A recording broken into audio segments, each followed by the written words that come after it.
안녕하세요. 검찰직 국어 박재현입니다. 오늘은 고전시가의 흐름에 대해서 수업을 할 거예요. 자, 여러분들이 생각하는 고전시가는 어렵고 표기도 어렵고 일단 편견을 가지고 계신 분들이 엄청 많습니다. 하지만 저와 함께하는 고전시가는 절대 그렇지 않습니다, 여러분. 자, 제가 오늘은 어떤 작품 하나하나의 어떤 분석보다는 입문 단계인 만큼 이 고전 시가의 흐름에 대해서 한번 설명을 드리고 그 각각의 갈래에 대해서 좀 접근을 할 수 있도록 여러분들이 이제 좀 마음을 열 수 있도록 제가 도와드리는 그런 수업을 할 예정이에요. 자, 고전 시가의 흐름. 자, 고전이라는 말, 용어부터 제가 한번 설명을 드릴게요. 고전은 현대문학이 아닌 것들을 고전이라고 생각하시면 돼요. 그러니까 조선시대까지 작품들을 그냥 고전 작품이구나 라고 하시면 되고요. 그 다음에 시가라는 거는 선생님 현대는 현대시라고 하는데 왜 고전은 고전시가라고 하나요?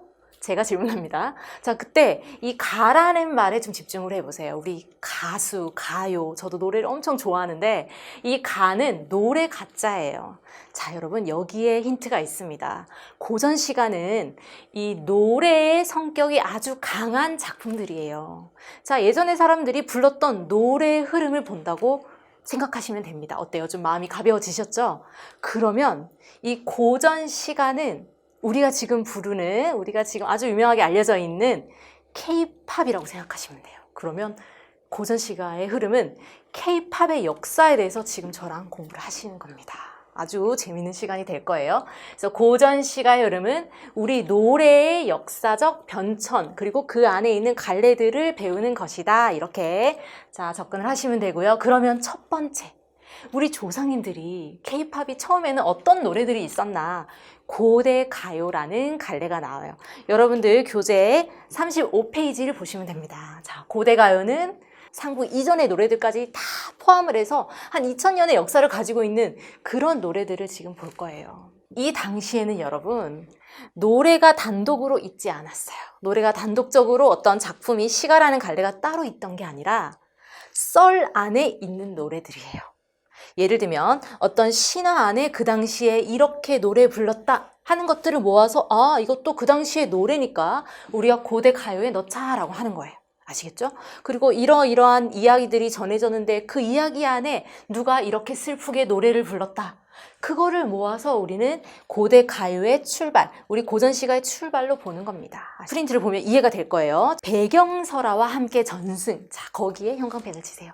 배경설화가 있다라는 거. 왜 그런지 아시겠죠? 이제 시가랑 소설이 따로 분리되었던 어떤 지금처럼 우리가 시는 시고 소설은 소설이지 하던 시대가 아니었다라는 거예요. 이때 노래들은 소설 안에 어떤 썰 안에, 지금으로 치면 썰 안에 들어가 있던 노래들이다라는 거. 그러니까 배경설화와 함께 전승이 되고 있다. 맞죠? 그 다음에는 그런 배경설화 안에 이야기, 노래를 보니까 단체로 불렀던 집단 가요, 집단적인 성격을 가지고 있는 노래들이 있다라는 겁니다. 아주 유명한 구지가죠. 가락국 신화 안에 들어가 있는 노래예요. 그 가야라는 나라가 건국되기 이전에 이제 부족들이 살던 그 국가 안에, 부족 사회 안에 있었던 그 신화 안에 있었던 노래라는 겁니다. 그래서 구지가는 이제 집단 가요라고 보시면 돼요. 그 다음에 주술적이란 말은 옛날 사람들, 여러분 이 2000년 전의 사람들은 어떤 삶을 살았을까요? 이 하늘의 운명을 맡기고 살아갔던 그런 시대죠. 그러니까 왕을 우리처럼 지금 민주적으로 대통령을 뽑는다거나 어떤 정치인들을 우리가 선발하는 게 아니라 그냥 하늘에 대고 왕을 내려주세요. 우리 부족들이 지금 매우 혼란스럽습니다. 우두머리를 내어주세요.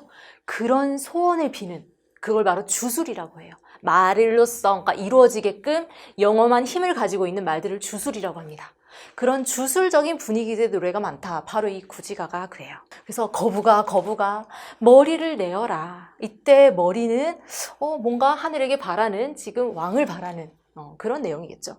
내놓지 않으면 구워서 먹으리. 그래서 거북이라는 어떤 신령스러운 대상한테 이 주술적인 노래를 부르는 그런 노래입니다. 거북이 협박송 아니에요, 여러분. 이거는 왕의 강림을 기원하는 주술적인 노래다. 자, 어때요? 구지가 이해되셨죠? 그 다음에는 이제 집단들이 부르던 노래에서 점점 뭔가 리듬이나 어떤 멜로디를 붙여서 노래를 부르는 건 참 괜찮은 것 같아. 개인의 정서들도 이제 노래 부르기 시작하는 거예요.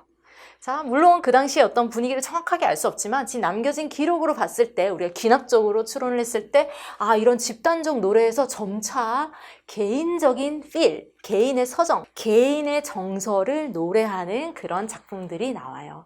자, 보세요. 작가, 노래 부른 일도 밝혀졌죠. 유리왕의 노래가 나오고 또 백수광부라는 사람의 부인이 부른 노래, 이런 기록들이 나오는 겁니다. 너무 신비롭죠? 자, 고구려 왕인 유리왕이 남긴 노래예요. 이것도 마찬가지로 고대 가요니까 어떤 이야기 안에 들어가 있는 노래입니다.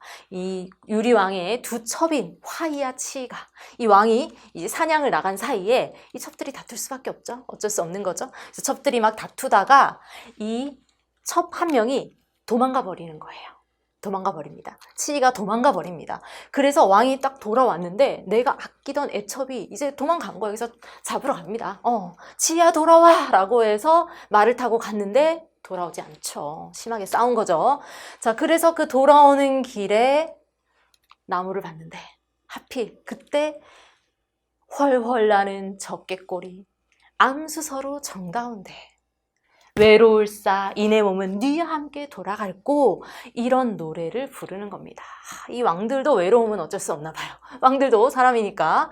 그래서 이 황조가라는 노래가 남아있는 겁니다. 그 이야기 안에 남아있는 거예요. 그래서 이 배경설화를 이 사회적인 의미를 부여해서 화이가 남고 치이가 도망간 거는 이제 수렵사회에서 농경사회로 간 게 아닌가, 벼화자, 꽁치자 이렇게 해서 해석을, 배경설화를 따로 이렇게 해석을 하기도 합니다. 꾀꼬리는 이 화자의 외로움을 훨씬 더 부각시키는 소재다.